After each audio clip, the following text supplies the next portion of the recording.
Hello दोस्तों, welcome to ज्ञान धारा। आज का हमारा टॉपिक है साइक्लोन निसर्ग। यह इस साल का दूसरा चक्रवात है जिसका सामना भारत ने किया। पहला था साइक्लोन अम्फन, जिसके बारे में और जानने के लिए आप हमारे चैनल का दूसरा वीडियो देख सकते हैं जिसका लिंक डिस्क्रिप्शन में दिया हुआ है। यह तूफान मतलब साइक्लोन निसर्ग महाराष्ट्र में 129 सालों में आया दूसरा चक्रवात है। यानी इससे पहले जो चक्रवात आया था वो 129 साल पहले आया था।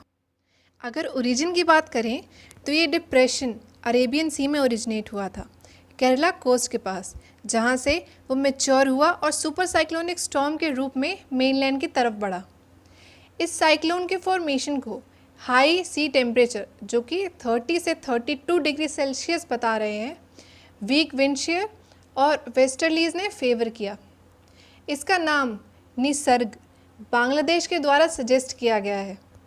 महाराष्ट्र, गुजरात, दमन एंड दीव और दादर और नागर हवेली में इसका इनिशियल और मैक्सिमम इम्पैक्ट पड़ा। इसने 3 जून को अलीबाग, महाराष्ट्र से इंडियन कॉन्टिनेंट में एंट्री ली।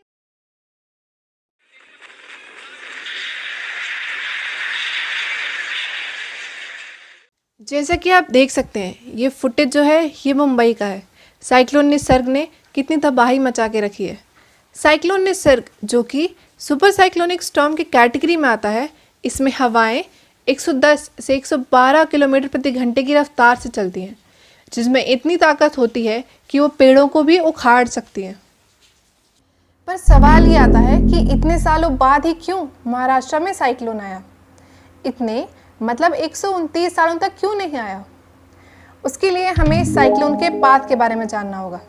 साइक्लोन या to be precise tropical cyclone का path higher latitude westerlies, sub tropical ridge और कोरियोलिस फोर्स पर डिपेंड करता है।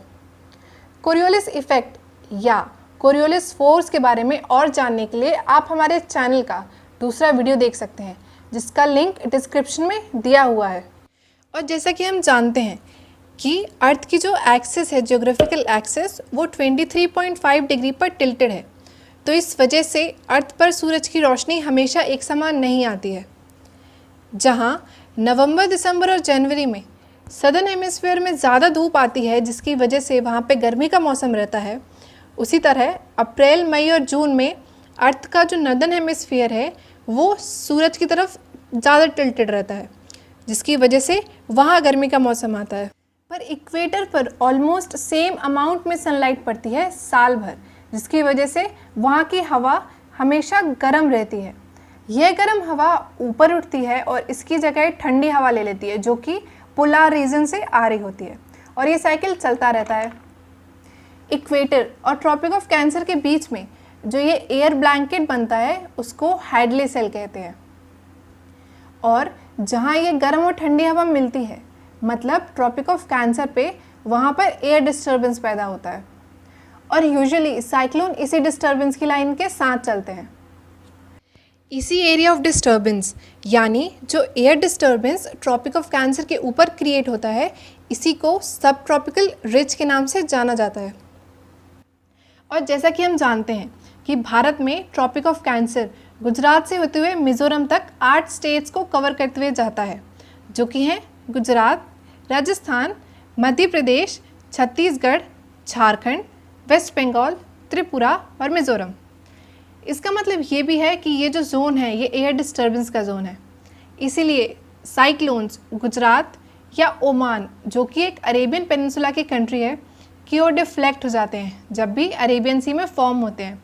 महाराष्ट्र में कभी साइक्लोन सपोर्ट करने की स्थिति बनी ही नहीं, लेकिन निसर्ग के केस में एक्सपर्ट्स का ये मानना है कि इसका रीज़न, मतलब इसका महाराष्ट्र में आने का रीज़न एक तो एरिया ऑफ फॉर्मेशन हो सकता है जो कि केरला के कोस्ट के पास था, और ग्लोबल वार्मिंग की वजह से जो टेम्परेचर राइज हो रहा है ओशियंस में, वो भी इसका एक रीज़न हो सकता है। अगर आपको हमारा कंटेंट पसंद आया हो तो इस वीडियो को लाइक करें, शेयर करें और हमारे चैनल को सब्सक्राइब करें। Thank you.